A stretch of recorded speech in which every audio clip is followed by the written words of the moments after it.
we still don't have any fight books, right, by this time. We have heroic accounts. Yeah. Right? This guy, for everyone who does longsword fighting, is a German longsword that came out of Erbach Castle in Austria. It was in the Holy Roman Empire. The Count of Erbach had maintained an arsenal at his castle, and this sword dates to the fourth quarter of the 15th century, so 1475, 1480, something like that, in that time period. It's very characteristically German. So we call this a writhed style. So the organic twisting style of the pommel and of the quillen arms was something that was super German. Germans didn't call it Gothic. The Italians called it Gothic because the Goths were the barbarians that sacked Rome, and this did not look like classical Rome. Therefore, it was Gothic style because those Germans were barbarians. Still, 1,000 years after the sack of Rome, right? Sack Rome one time.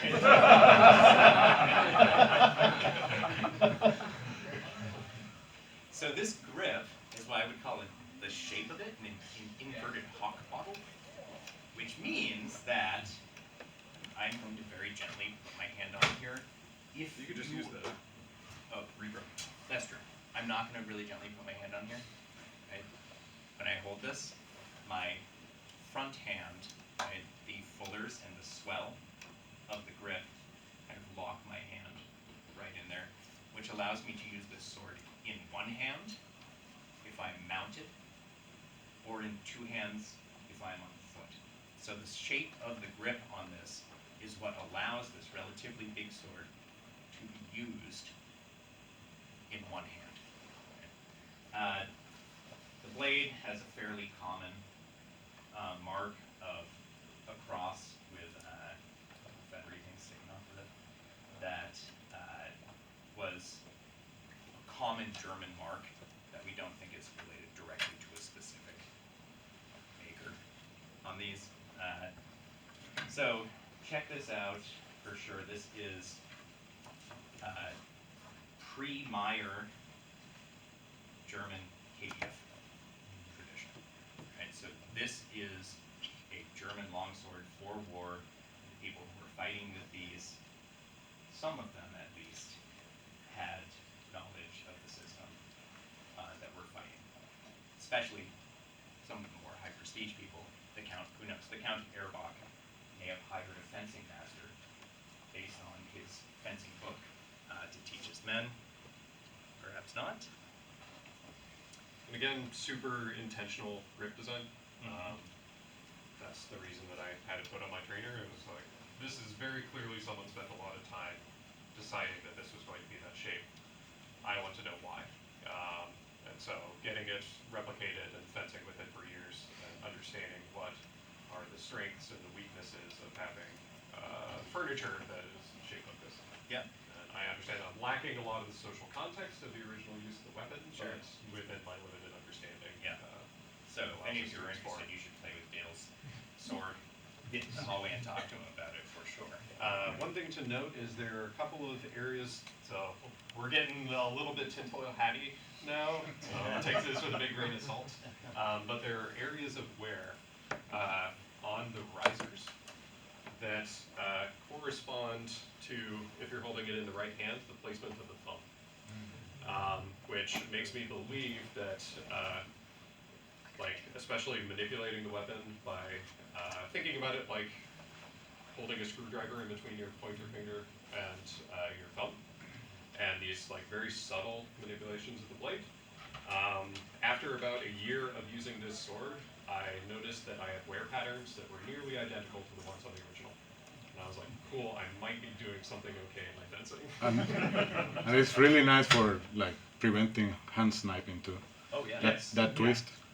Like just being able to turn the point over an opponent's weapon so that you're creating a ramp directly to your hand. I'm saying, you want to go for my hand? Great, you're going to my crossguard. And that allows me, to then immediately wind into Nice. thrusting action.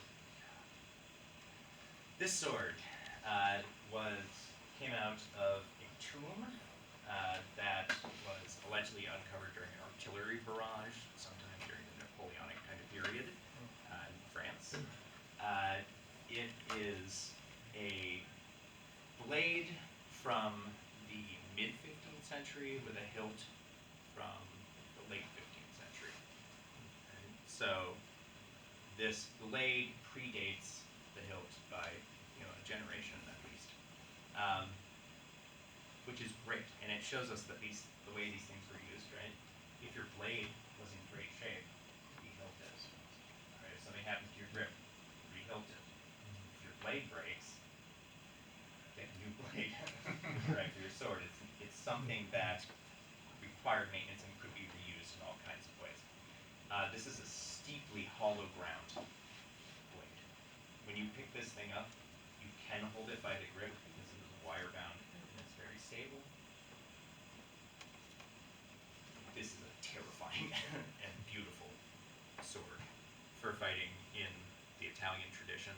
So by this point, we totally have some fighting books, right? Fiore has existed for 75 years, and we're starting to have more of a tradition of writing down manuscripts of how these things work.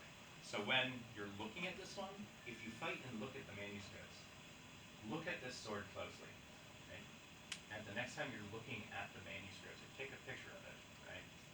Look through these Italian manuscripts and see if you can find swords that look like this in people's hands from that period. So this sword, I think, just desperately wants to be held up in this threatening guard, and it wants to wind around. Don't swing it around. So it was possibly rehilted to be buried with the knight who had it, or it was rehilted soon before he died. This is a super Italian style of the very early Renaissance. Is it possible to change the grip without taking the pommel off? It depends.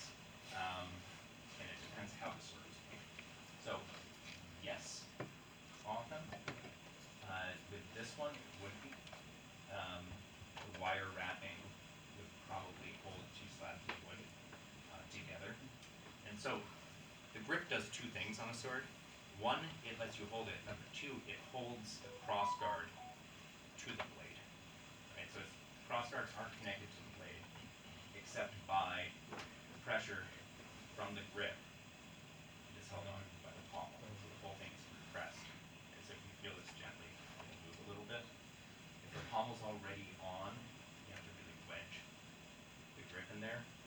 And grips being wood, wood shrinks and swells, which tends to make swords get loose over time, just because the wood is breaking down. But yes, depending. So there's also remnant silvering on this guard, so it was silver plated, the whole thing. It was found in association with this little dagger. It's a little rondel dagger. Little bitty. Yeah. And this thing, so Was that ornamental or probably? I don't know, right? So it It would certainly kill. oh yeah, it certainly kills. This blade through period ringmail goes through a ring about this far, right? It's really narrow. So instead of breaking a ring, it just goes through The rings. chainmail rings. And if someone sticks that much of this dagger into your shoulder joint, into your visor, into your throat, into your femoral artery, it doesn't need to be a big dagger.